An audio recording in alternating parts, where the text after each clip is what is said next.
Welcome to my channel achieve with astro Sudha. आप सबको astrologer सुधा वाधवावेदी की प्रेम भरी नमस्ते। हम अपने लास्ट कई एपिसोड्स के अंदर अपने प्लैनेट्स के बारे में बात कर रहे हैं, हाउसेस के बारे में बात कर रहे हैं, राशिस के बारे में बात कर रहे हैं। क्योंकि जब हम किसी भी कुंडली को बनाते हैं तो जैसे कि आपने देखा है कि 12 हाउस, 12 राशियाँ और हमारे पास 9 प्लैनेट्स हैं। अब हर प्लैनेट का हमने उनको डिफाइन किया हुआ है शुभ या अशुभ, मैलेफिक एंड बेनिफिक। बिकॉज किसी भी चीज़ को देखने के लिए, जैसे हमने पीछे अपना एक एपिसोड किया जिसमें हमने कहा कि आप अपने स्पाउस का उसका किस तरह का स्वभाव होगा या क्या होगा, उसको हम कैसे देखेंगे। तो किसी भी चीज़ को देखने के लिए हमारे पास बहुत से तरीके होते हैं और सभी तरीक़ों से देखने के बाद आपको किसी भी कंक्लूजन पे आना ज़रूरी होता है। अब आज हम बात करेंगे कि जो भी कोई भी प्लैनेट है वो किस कैटेगरी में है, शुभ या अशुभ। और जो प्लैनेट्स हैं, एक उनका नेचुरल बिहेवियर होता है, एक फंक्शनल बिहेवियर होता है। अगर हम बात करते हैं कि जो हमारे बृहस्पति एंड शुक्र हैं, यानी कि Jupiter and Venus, they are the natural benefic planets, यानी कि वो शुभ प्लैनेट हैं, शुभता लिए हुए हैं। लेकिन अगर हम बात करते हैं अपना सूर्य, मंगल, शनि, राहु, केतु, ये सभी पाप ग्रह हैं या मैलेफिक प्लैनेट्स हैं। सूर्य को हम पाप कई बार कम बोलते हैं, क्रूर ग्रह बोलते हैं, लेकिन दे कम इनटू द अशुभ कैटेगरी। और जो बृहस्पति एंड हमारे शुक्र हैं वो शुभ कैटेगरी के अंदर आते हैं। अब क्या बचा हमारे पास, मरकरी एंड चंद्रमा, मून। मरकरी अगर शुभ ग्रह के साथ बैठा है तो शुभ बिहेव करता है, और अगर मैलेफिक के साथ बैठा है यानी कि अशुभ ग्रह के साथ बैठा है तो वो अशुभ बिहेव करता है। तो बुध की जो है प्रेजेंस डिपेंड करती है कि वो किसके साथ है, और अगर वो दोनों के साथ बैठा हुआ है तो डिपेंडिंग अपॉन द दशा, सिचुएशंस, गोचर, उसका जो है वो एक मिक्स बिहेवियर निकल के आता है। चंद्रमा का जो वैनिंग चंद्रमा है वो मैलेफिक होता है, और otherwise it is a benefic moon. अब वी हैव कैटेगराइज्ड कि कौन फंक्शन बेनिफिक है, कौन मैलेफिक है।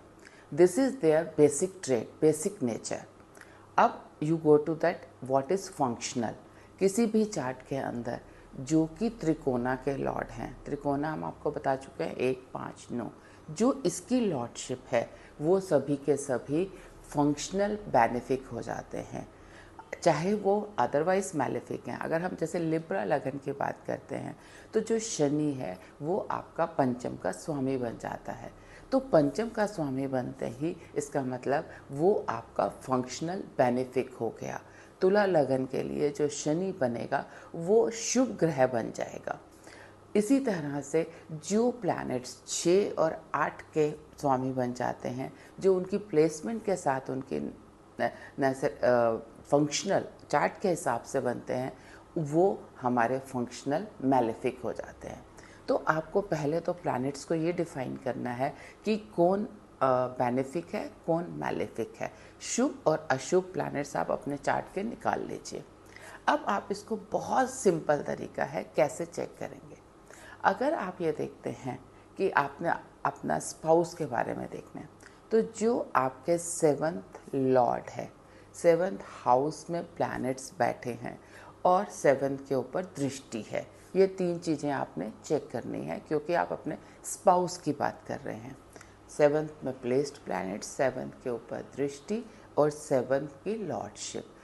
ये अगर ज़्यादा अशुभ प्लैनेट हैं, मैलेफिक प्लैनेट हैं, तो आप ये देखेंगे कि आपके स्पाउस का जो स्वभाव है, नेचर है, वो क्रूरता लिए हुए है या उग्र है, गुस्सा वाला है, या एक मतलब आप ये कहेंगे कि आपने कई बार देखा कि कुछ लोग बहुत शांत होते हैं, सौम्य होते हैं, और दूसरी तरफ कई बहुत उग्र या गुस्से वाले होते हैं।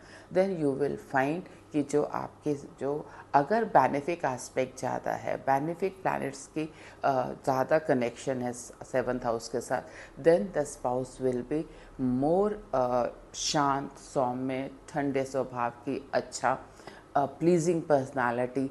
ऑन द अदर हैंड आप देखेंगे कि जो आपका स्पाउस है वो एक मतलब गुस्सा या एग्रेशन या इस तरह के स्वभाव के साथ है। अगर आपके 10th को देखते हैं, आप कर्म स्थान पे आते हैं कि किसका इफेक्ट ज़्यादा है, मैलेफिक्स का या बेनिफिक्स का, तो क्या आपका जो काम कार्य है वो शुभ कार्य करेंगे या अशुभ कार्यों की ओर आपकी टेंडेंसी ज़्यादा होगी।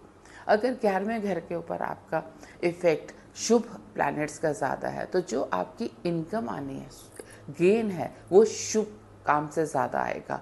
और अगर अशुभ प्लैनेट्स का इफेक्ट ज़्यादा है तो आपका जो गेन है वो मेलेफिक अगर इफेक्ट ज़्यादा है तो अशुभ कार्यों से काम पैसा आता हुआ दिखेगा। अगर 12वें घर के अंदर आपका इफेक्ट आ रहा है, I am giving you few examples, उस तरह से आप अपने हर हाउस को देखें और देखें कि क्या इफेक्ट आ रहा है, मैलेफिक एक्स्ट्रा आ रहा है या बेनिफिक इफेक्ट आ रहा है। अगर 12वें घर के ऊपर है शुभ प्लैनेट का, तो आप देखेंगे जो आपका खर्चा है वो शुभ कार्यों पे है, पूजा पाठ, दान दक्षिणा, इन चीज़ों के, क्योंकि वो खर्चे का एक्सपेंस का हाउस है, खर्च तो वो नहीं है। लेकिन अगर शुभ प्लैनेट्स का इफेक्ट उसके ऊपर आ रहा है तो खर्चा आपका शुभ प्लैनेट्स के ऊपर होगा।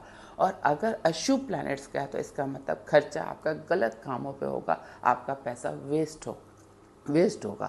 तो दीज आर द वेज हम कैसे किसी भी प्लैनेट की जो मैलेफिक एंड बेनिफिक ट्रेड्स हैं, फंक्शनल एंड नेचुरल, दोनों को ऐड करके और उनका इफ़ेक्ट किस हाउस के ऊपर बहुत ज़्यादा आ रहा है, उस हाउस के रिलेटेड ट्रेड्स एंड सिग्निफिकेशन का इफ़ेक्ट आपको उस तरह से आएगा। आप अपने चार्ट के अंदर भी इन चीज़ों को रख के देखिए, चाहे वो आपका धन स्थान हो, सिबलिंग्स का हो, पेरेंट्स का हो, आपका फ्रेंड्स का हो, अथॉरिटीज़ का हो, कहीं पे भी आप ये चेक करिए कि जो उसके सिग्निफिकेशन है क्या वो मैलेफिक एंड बेनिफिक उसी हिसाब से हैं।